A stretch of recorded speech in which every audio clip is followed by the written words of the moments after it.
একটা মায়াকে এসে বললো, "ভাইয়া, আমার মোবাইলটা ডিসপ্লে লাগিয়ে দেন, সব কিছু ঠিক আছে।" বললাম, "আচ্ছা, সমস্যা না, বসেন।"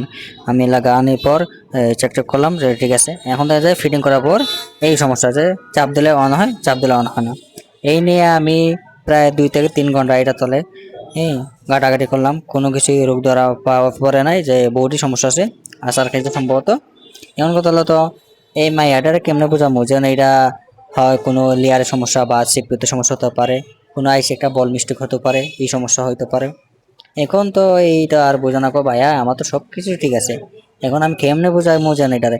এই জন্য মনের শান্তির জন্য আমি এই স্টিকারটা বা বসানি করে যে প্লেট আছে এটা লাথি মারি ফেলালাম, পালানোর পর এইভাবে বসিয়ে দিলাম। বললাম যে, আপু আর কিছু করার নাই, এভাবে চালান, কোনো সমস্যা না, যেহেতু ক্যামেরা নষ্ট, এটা তো ক্যামেরা ইউজ করেন না, তাহলে এইভাবে চালান, আমাকে কোন রকম বাঁচান, প্লিজ আমাকে কোন রকম বাঁচান, আমি আর পারবো না তোমার শরীর।